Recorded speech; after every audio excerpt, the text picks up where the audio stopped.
उम्र थका नहीं सकती, ठोकरें गिरा नहीं सकती, अगर जिद हो जीतने की तो हार भी हरा नहीं सकती। Hi friends, welcome to my YouTube channel Universe Classes. स्वागत है आपका यूनिवर्स क्लासेज में। कैसे आप सभी? हम उम्मीद करते हैं आप अच्छे होंगे और आपकी तैयारी बिल्कुल शानदार तरीके से चल रही होगी। चलिए तो शुरुआत करेंगे आज इसमें हम टीजीटी पीजीटी के लिए भूगोल के प्रैक्टिस सेट की। और टीजीटी पीजीटी का जो परीक्षा है वो संभावना है कि फरवरी में होने की पूरी चांसेस हैं। तो इस तरह से आप फरवरी को डेडलाइन मान के चलें और टारगेट करके चलें कि फरवरी में आपका एग्जाम हो रहा है। तो चलिए शुरुआत करते हैं आज की इस महत्वपूर्ण सेशन को। काफ़ी अच्छे क्वेश्चन हैं। क्वेश्चन लेते हैं। भारतीय सर्वेक्षण विभाग के धरातल पत्रकों में समोच्च रेखाओं को निम्नलिखित में से किस एक रंग से प्रदर्शित किया जाता है? लाल, भूरा, काला या फिर इनमें से कोई नहीं।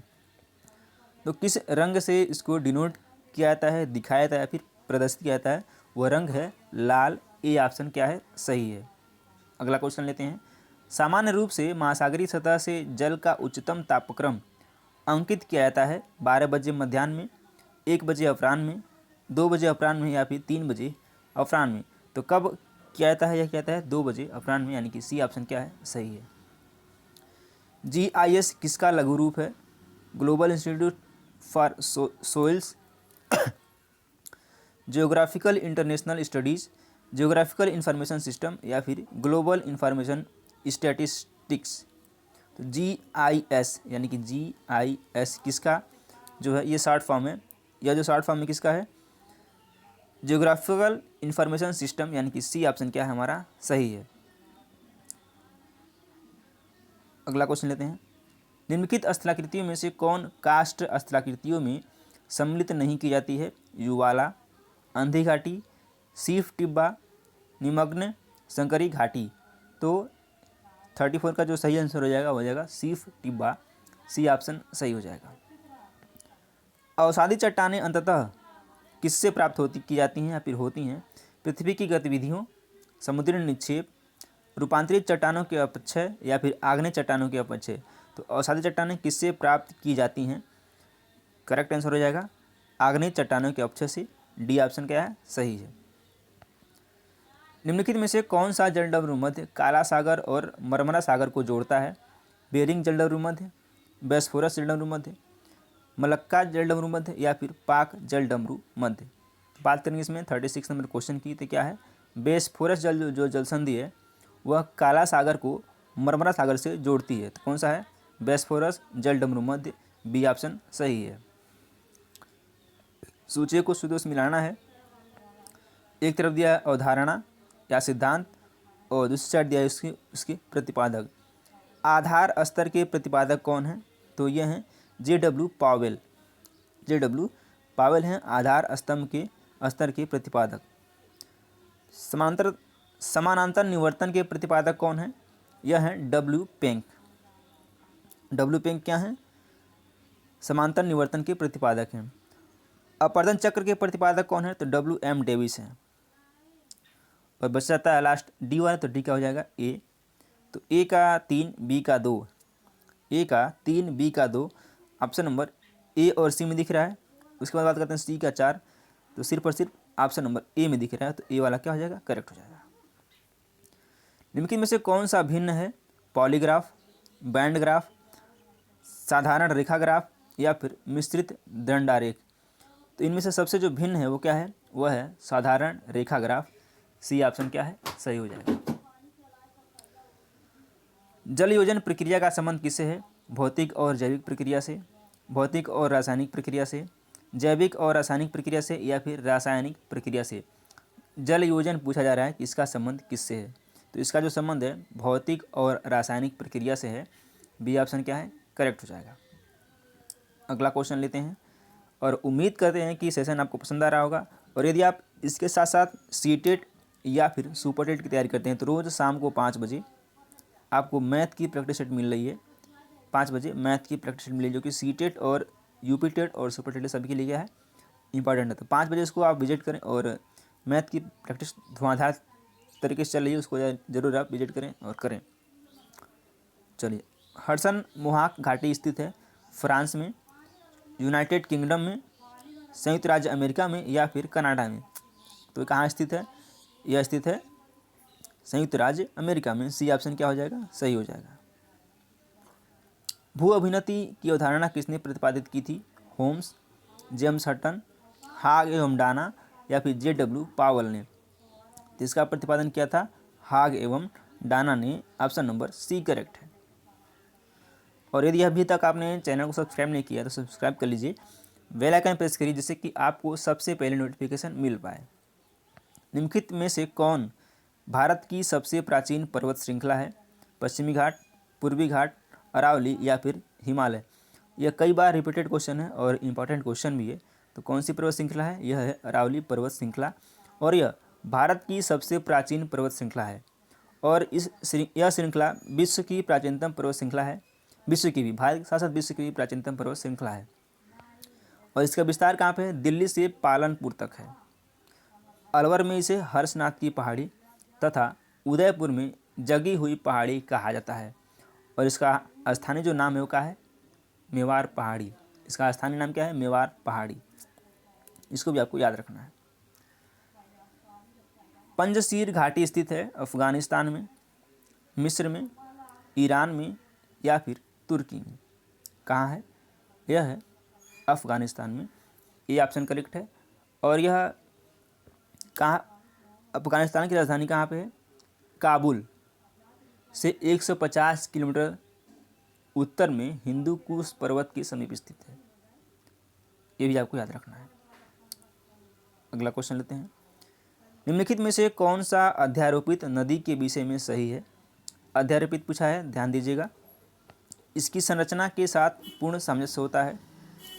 यह प्रादेशिक ढाल का अनुसरण करती है। यह शैल संधियों के सहारे प्रवाहित होती है या फिर यह संरचना के आर पार प्रवाहित होती है। क्वेश्चन नंबर 44, यह क्या है? संरचना के आर पार प्रवाहित होने वाली है। ऑप्शन नंबर डी करेक्ट है। जैसे स्वर्णरेखा, दामोदर, चंबल तथा बनास जो है क्या है? यह अध्यारोपित जल अपवाह बनाती हुई चलती हैं। तो डी ऑप्शन क्या है? करेक्ट है। सूची 1 को सूची 2 से मेल करना और बताना है। पवनकृत अंधी घाटी, यह किससे कौन निर्मित होता है? पवनकृत से क्या है? यह बरखान है। हिमानीकृत क्या है? यह पैस्टर नास्टक झील है। और कास्ट क्या है? यह अंधी घाटियाँ हैं। और फिर समुद्र तटी क्या है? लटकता भृगु है। ए का 2, बी का 3, सी का 1। ए का 2, बी का 3, सी का 1 और डी का 4। डी ऑप्शन में दिया गया। डी ऑप्शन क्या है? करेक्ट है। फिर से सूची 1 को सूची 2 से मिलाना है और देखना है कौन सा करेक्ट है। एक तरफ दिया है ये कैटिल है। कैटिल क्या है? ये क्या है? प्रायः हिमोड़ पट्टी के साथ साथ स्थित गहन गर्त है। प्रायः क्या है? हिमोड़ पट्टी के साथ साथ स्थित क्या है? ये गहन गर्त है। टार्न क्या है? टार्न जो है सर्ग पर निवास करने वाला लघु पर्वत सरोवर है। सर्ग पर निवास करने वाला लघु पर्वत सरोवर है। एस्कर क्या है? निम्न विसर्पी हिमानी जलोढ़ कटक है। एस्कर क्या है? निम्न विसर्पी हिमानी जलोढ़ कटक है। और ड्रमलिन क्या है? हिम गोलास में मृत्तिका की अंडाकार या दीर्घवृत्ताकार पहाड़ी है। तो डी का 3 हो जाएगा। ए का 4, बी का 1, सी का 2। ए का 4, बी का 1, सी का 2 और डी का 3। सी ऑप्शन देख रहा है और सी ऑप्शन क्या है? करेक्ट है। अगला क्वेश्चन लेते हैं। संक्रिय परत पद संबंधित है नदी निक्षेपण से, परिहिमानी प्रक्रिया से, भू विवर्तनिक से, मृदा रचना प्रक्रिया से। किससे संबंधित है? तो यह रिलेट करता है किससे? परिहिमनदीय प्रक्रिया से। ऑप्शन नंबर बी करेक्ट है। निम्नलिखित में से कौन एक सही मिलान है? जल गर्तिका, काष्ठ स्थलाकृति, अपर्दन, जल गर्तिका, नदी स्थलाकृति, निक्षेपण, जल गर्तिका, काष्ठ स्थलाकृति, निक्षेपण या फिर जल गर्तिका, नदी स्थलाकृति या फिर अपर्दन। तो कौन सा करेक्ट है? वह है डी ऑप्शन करेक्ट हो जाएगा। अगला क्वेश्चन लेते हैं। एक तरफ दिया गया प्रक्रम और दूसरी तरफ दिया उसका स्थल रूप। इनमें से कौन सा कूट करेक्ट मैच करता है ये बताना आपको। अस्थायी तुषार क्या है? यह पिंगो है। पटल बीजरूपण क्या है? यह जो है होस्ट है। प्रवाहित जल क्या है? यह बाढ़कृत मैदान है। और समुद्री तरंग क्या है? यह स्टैक है। ए का 2, बी का 4, सी का 1 और डी का 3। ए का 2 यहीं लिख दे रहा हूँ, ए का 2, बी का 4, सी का 1 और डी का 3। यही ऑप्शन इसका करेक्ट हो जाएगा। अगला क्वेश्चन लेते हैं। ये वाला है, कौन सा है उसमें से? ए वाला ऑप्शन करेक्ट हो जाएगा, मैंने ए बोला भी था। सामान्यतः कैल्शियम कार्बोनेट की चट्टानों का अपरदन निम्नलिखित में से किसके द्वारा होता है? नदी, हिमनद, पवन या फिर भूजल के द्वारा। किसके द्वारा होता है? ये होता है भूजल के द्वारा। डी ऑप्शन करेक्ट है। सेशन को यहीं तक रखते हैं और उम्मीद करते हैं कि आपको सेशन पसंद आया होगा। पसंद आए तो वीडियो को लाइक कर लें और चैनल को सब्सक्राइब कर लें। धन्यवाद।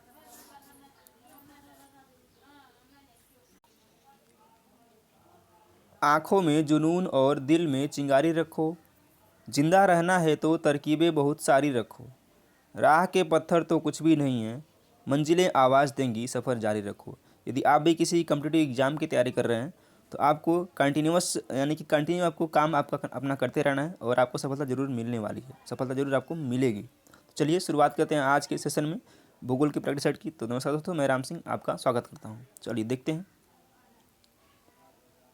निम्नलिखित में से कौन सी प्रक्रिया कार्बन के अवसादी कार्बन भंडार से निर्मुक्ति में सहायक नहीं है पूछा गया है।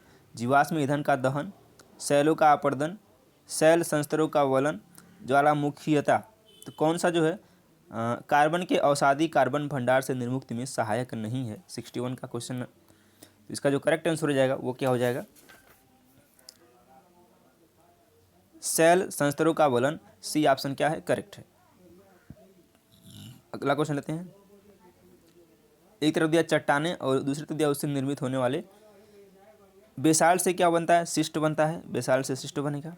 ग्रेनाइट से बनेगा नीस और सैंडस्टोन से बनेगा क्वार्टजाइट। सैंडस्टोन से बनेगा क्वार्टजाइट और सेल से बनेगा स्लेट। तो ए का 3 हो जाएगा, बी का 1 हो जाएगा। ए का 3, बी का 1, डी ऑप्शन दिया गया है और डी ऑप्शन क्या है? करेक्ट है। चलिए अगला क्वेश्चन लेते हैं। निम्नलिखित में से किस कटिबंध पर वर्ष में कम से कम एक बार दिन अथवा रात्रि की लंबाई 24 घंटे की अवधि की होती है? शीत कटिबंध, उष्ण कटिबंध, शीतोष्ण कटिबंध या फिर इनमें से कोई नहीं।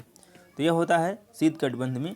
ए ऑप्शन करेक्ट है। और यहाँ पर वर्ष में कम से कम एक बार दिन अथवा रात्रि की जो लंबाई होती है वो 24 घंटे की होती है और शीत कटिबंधी दोनों गोलार्धों में 66.5 डिग्री तथा ध्रुवीय केंद्रों के बीच होती है, जहाँ पर सूर्य की किरणें के तिरछेपन के कारण तापमान निम्न ही रहता है तथा दिन और जो रात्रि की अवधि होती है 24 घंटे से अधिक की होती है।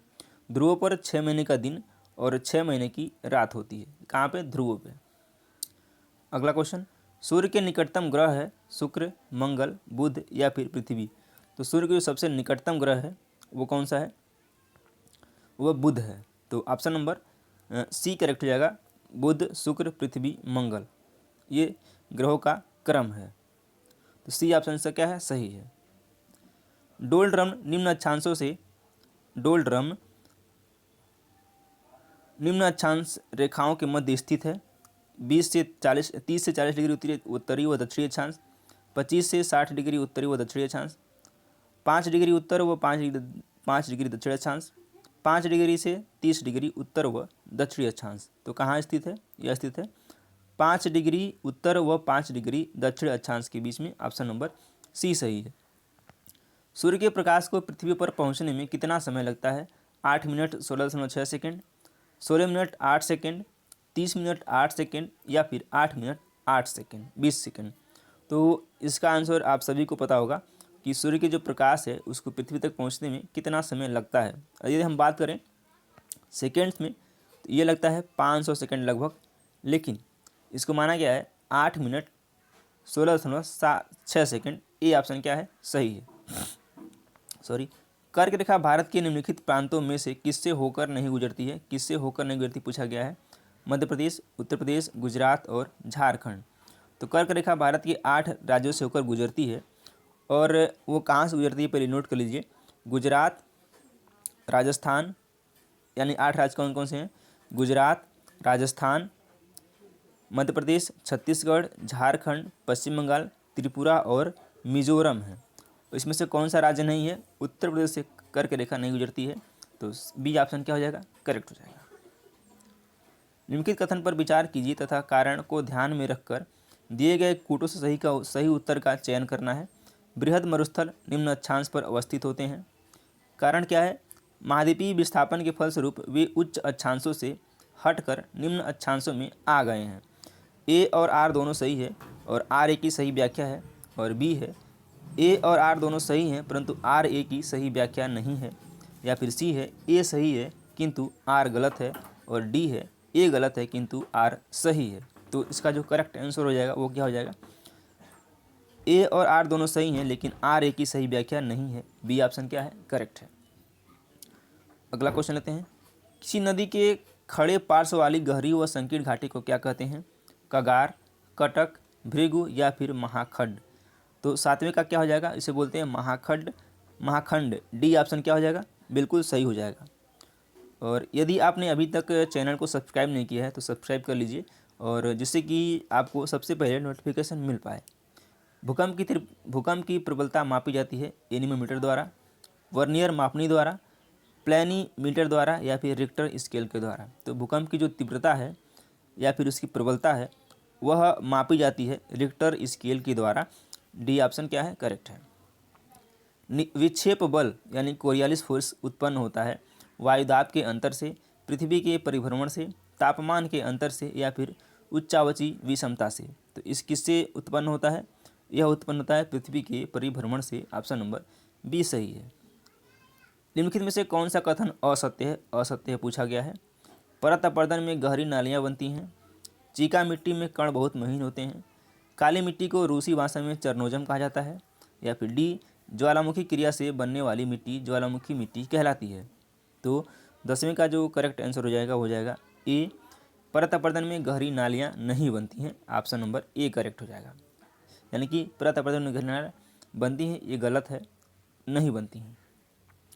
मिट्टी के आवरण का विनाश मृदा अपरदन क्या कहलाता है? वही कहलाता है। यानी कि जो उसके आवरण है, उसकी जो परत है, ये मिट्टी है, उसकी जो परत का जो विनाश होता है वही होता है मिट्टी का आवरण। ये दो प्रकार का होता है, परत अपरदन तथा अवनलिका अपरदन। और भारत में मृदा अपरदन मरुस्थलीय के विस्तार, मानसूनी वर्षा और समुद्री लहरों द्वारा होता है। इन्हीं कारणों से होता है मृदा का अपरदन। परत अपरदन समतल भूमि पर मूसलाधार वर्षा का कारण होता है, न कि गहरी नालियाँ। तो ये ऑप्शन क्या है? सही है। सामान्य दशाओं के अंतर्गत निम्नलिखित में से कौन सा एक नदी क्रिया द्वारा उत्पन्न लक्षणों का सही क्रमिक विकास है? जलप्रपात, विसर्प रोधिकाएँ। तो इसका जो सही क्रम है वह क्या है? वह है जलप्रपात, नदी वेदिकाएँ, जलप्रपात, नदी वेदिकाएँ, विसर्प रोधिकाएँ और गोखूर झीलें। सी ऑप्शन क्या है? करेक्ट हो जाएगा। इसको याद रखिएगा, इंपॉर्टेंट है, पूछा जा सकता है। निम्नलिखित में से कौन सी सुस्पष्ट आकृतियाँ हिमनदी स्थलाकृतियों पर पाई जाती हैं? ड्रमलिन, यारडंग, लटकती घाटी या फिर बालू तट। तो 12वीं का जो करेक्ट आंसर हो जाएगा वो हो जाएगा 1 और 3, ड्रमलिन और लटकती घाटी। सी ऑप्शन सही है। पद, भेड़, पीठ शैल या रास मुटोने निम्नलिखित में से किस एक से संबंध है? वायु प्रक्रिया, नदी प्रक्रिया, हिमनदी प्रक्रिया या फिर अपक्षय प्रक्रिया। यह क्या है? हिमनदी प्रक्रिया है। सी ऑप्शन क्या है? सही है। अगला क्वेश्चन लेते हैं। सूची को एक तरफ दिया स्थल रूप और दूसरी तरफ दिया उसकी प्रक्रिया। प्राकृतिक तटबंध, वातोड़, एस्कर, कास्ट, पोलजे, नदी, बरखान, हिमनदी। तो कौन सा कैसे मैच करेगा? जो प्राकृतिक तटबंध है वो कैसी है? वो नदी आकृति है, प्रक्रिया है। एस्कर क्या है? यह जो है हिमनदी प्रक्रिया है। पोलजे क्या है? यह कास्ट प्रक्रिया है, पोलजे कास्ट प्रक्रिया है। और बरखान क्या है? वातोड़ प्रक्रिया है। ए का 3, बी का 4, ए का 3, बी का 4 ऑप्शन नंबर सी में दिया गया है और सी ही क्या है? इसका करेक्ट आंसर है। अगला क्वेश्चन लेते हैं। सहारा में प्रवाहित होने वाली गर्म शुष्क पवन क्या कहलाती है? फान, चिनूक, मिस्ट्रल या फिर सिराको। तो यह क्या कहलाती है? यह कहलाती है सिराको। Option number D will be right. वायुमंडलीय संरचना में निम्नलिखित में से किस गैस का सर्वाधिक भाग है? ऑक्सीजन, नाइट्रोजन, आर्गन या फिर हीलियम। तो 16वें का जो करेक्ट आंसर होगा B for boy, option number B correct हो जाएगा। वायुमंडल की सबसे निचली परत है समताप मंडल, आयन मंडल, क्षोभ मंडल या फिर ओजोन मंडल। तो ये वायुमंडल की परत है क्षोभ मंडल, समताप मंडल, मध्य मंडल, आयन मंडल और फिर इसके बाद आता है बाह्य मंडल। तो सबसे निचली परत क्या है? यह है क्षोभ मंडल है। इसी को ट्रोपोस्फीयर भी कहा जाता है, ट्रोपोस्फीयर। तो याद रखिएगा सी ऑप्शन क्या है? करेक्ट है। और इसी को परिवर्तन मंडल भी कहा जाता है। परिवर्तन मंडल, क्षोभ मंडल या फिर ट्रोपोस्फीयर, इसी को बोला जाता है। अगला क्वेश्चन लेते हैं। निम्न वायुदाब केंद्र कहलाता है प्रति चक्रवात, कुहरा, चक्रवात या फिर वाताग्र। तो 18वें का क्या हो गया? सी हो जाएगा चक्रवात, सी ऑप्शन करेक्ट है। वायुमंडल की ओजोन परत पृथ्वी को बचाती है गामा किरणों से, एक्स किरणों से, क्लोरोफ्लोरोकार्बन से या फिर पराबैंगनी किरणों से। क्या है? आप 19 का डी हो जाएगा पराबैंगनी किरणों से। उत्तरी अमेरिका के कैलिफोर्निया, दक्षिणी अमेरिका के मध्य चिली और पश्चिमी ऑस्ट्रेलिया के दक्षिणी पश्चिमी छोर के तटीय क्षेत्रों में निम्नलिखित में से कौन सी जलवायु पाई जाती है? उष्णकटिबंधीय सवाना, भूमध्य सागरी, आर्द्र महासागरी या फिर निम्न अक्षांश स्टेप। तो 20वें का जो आंसर हो जाएगा वो हो जाएगा बी, ऑप्शन नंबर बी सही है। अगला क्वेश्चन लेते हैं और उम्मीद करते हैं कि आपको यह मज़ा आ रहा होगा। संयुक्त राज्य अमेरिका और कनाडा में रॉकी पर्वत श्रेणी के पूर्वी ढाल के साथ चलने वाली शुष्क स्थानीय पवन है फान, चिनूक, सिराको या फिर बोरा। यह क्या है? यह चिनूक, ऑप्शन नंबर बी सही है। अगला क्वेश्चन लेते हैं। निश्चित सीमा व निश्चित दिशा में तीव्र गति से बहने वाली जलराशि को कहते हैं प्रवाह, धारा, विशाल धारा या प्रवाह या फिर डी है जेट स्ट्रीम। तो 22 का क्या हो जाएगा? हो जाएगा बी, इसको धारा बोला जाता है और बी ऑप्शन क्या है? सही है। सर्वाधिक लवणता पाई जाती है लाल सागर में, मृत सागर में, अरब सागर में या फिर काला सागर में। तो जो सर्वाधिक लवणता है वह पाई जाती है मृत सागर में। क्या है? बी ऑप्शन क्या है? करेक्ट है। प्रमुख मत्स्य क्षेत्र ग्रैंड बैंक स्थित है दक्षिणी अटलांटिक महासागर में, दक्षिणी प्रशांत महासागर में, उत्तरी अटलांटिक महासागर में या फिर उत्तरी प्रशांत महासागर में। तो ये कहाँ है? यह है उत्तरी अटलांटिक महासागर में, ऑप्शन नंबर सी करेक्ट है। अगला क्वेश्चन लेते हैं। कैरिबियन सागर में उत्पन्न होने वाले तूफान को क्या कहते हैं? चक्रवात, हरिकेन, टाइफून या फिर चिनूक। तो इसको कहते हैं हरिकेन, ऑप्शन नंबर बी सही है। गल्फ स्ट्रीम धारा प्रवाहित होती है प्रशांत महासागर में, अंध महासागर के पश्चिमी तट पर, आर्कटिक महासागर में या फिर आशा अंतरीप के निकट। तो कहाँ प्रवाहित होती है? यह होती है अंध महासागर के पश्चिमी तट पर, बी ऑप्शन करेक्ट है। तो चलिए उम्मीद करते हैं कि सेशन आपको पसंद आया होगा। पसंद आए तो वीडियो को लाइक कर लें और चैनल को सब्सक्राइब कर लें। धन्यवाद।